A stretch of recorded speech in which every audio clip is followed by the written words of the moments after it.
ചൂരൽമല പുനരധിവാസ പദ്ധതി ഒറ്റഘട്ടമായി നടപ്പാക്കും. കൽപ്പറ്റയിലും നെടുമ്പാലയിലുമായി 2 ടൗൺഷിപ്പുകളാണ് നിർമ്മിക്കുക. നിർമ്മാണ ചുമതല ഊരാളുങ്കലിനും നിരീക്ഷണ ചുമതല കിഫ്കോണിനുമാണ്.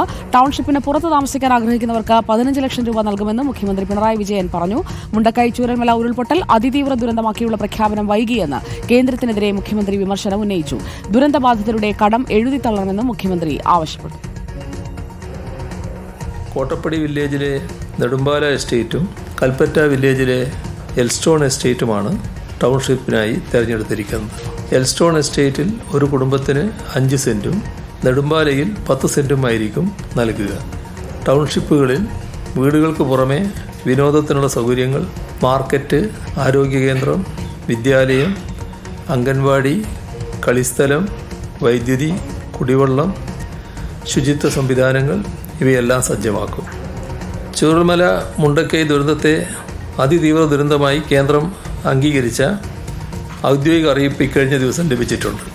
ദുരന്തമുണ്ടായി 2 മാസത്തിനുള്ളിൽ ഈ അറിയിപ്പ് ലഭിച്ചിരുന്നെങ്കിൽ UN സ്ഥാപനങ്ങൾ, NGOകൾ എന്നിവരിൽ നിന്നും ചില അധിക സാമൂഹ്യ സഹായം ലഭ്യമാക്കുവാൻ സാധിക്കുമായിരുന്നു.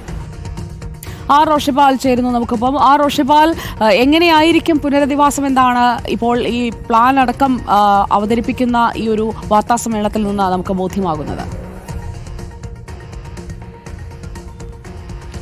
സുജയ, ഒന്ന് നേരത്തെ സർക്കാർ തീരുമാനിച്ചതുപോലെ രാജ്യത്തിന് തന്നെ അല്ലെങ്കിൽ ലോകത്തിന് തന്നെ മാതൃകയാവുന്ന ഒരു പുനരധിവാസ പദ്ധതിക്കാണ് രൂപം നൽകിയിരിക്കുന്നത്. അതിൻ്റെ ദൃശ്യങ്ങളാണ് മുഖ്യമന്ത്രി തന്നെ പുറത്തുവിട്ടത്.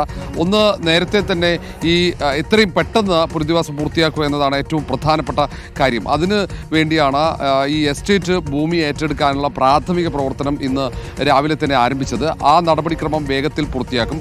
തൊട്ടു പിന്നാലെ തന്നെ ഈ നിർമ്മാണ പ്രവർത്തനം നടത്തുന്ന ഊരാളുങ്കൽ ലേബർ കോൺട്രാക്ട് സൊസൈറ്റി കിഫ്കോണുമായും അടക്കം ചീഫ് സെക്രട്ടറി വളരെ പെട്ടെന്ന് ചർച്ചകൾ നടത്തി. അതിൻ്റെ പ്രാഥമികമായ ചർച്ചകൾ കഴിഞ്ഞ് അതിൻ്റെ നടപടിക്രമങ്ങൾ പൂർത്തിയാക്കുക. അങ്ങനെ വളരെ പെട്ടെന്ന് തന്നെ ഒരു നിശ്ചിത സമയത്തിനുള്ളിൽ തന്നെ പുനരധിവാസം പൂർത്തിയാക്കുക എന്നതാണ് ലക്ഷ്യം. അതിൻ്റെ ഭാഗമായാണ് ഇന്ന് മന്ത്രിസഭാ യോഗം കഴിഞ്ഞതിന് തൊട്ടു പിന്നാലെ ഈ സഹായം വാഗ്ദാനം ചെയ്ത 38 പേരുമായി മുഖ്യമന്ത്രി നേരിട്ട് ചർച്ച നടത്തിയത്. അവർക്ക് ഈ പദ്ധതിയുടെ വിശദാംശങ്ങൾ കൈമാറിക്കഴിഞ്ഞു. പദ്ധതി എത്ര കാലം കൊണ്ട് പൂർത്തിയാക്കുമെന്നതിനെക്കുറിച്ച് 2 ആഴ്ചക്കകം വ്യക്തമാകും എന്നാണ് മുഖ്യമന്ത്രി തന്നെ പറയുന്നത്. ഏതായാലും ആദ്യഘട്ടത്തിൽ ഈ കൃത്യമായി ഈ ദുരന്തം ഏറ്റുവാങ്ങിയ ദുരന്തത്തിൻ്റെ ഇരകളായവരെയാണ് പുനരധിവസിപ്പിക്കുക. രണ്ടാമത്തേത് ആ ദുരന്ത മേഖലയിൽ നിന്നും മാറ്റി താമസിപ്പിച്ചവരുണ്ട്. അവർ ഇപ്പോൾ വാടക വീടുകളിലാണ് കഴിയുന്നത്.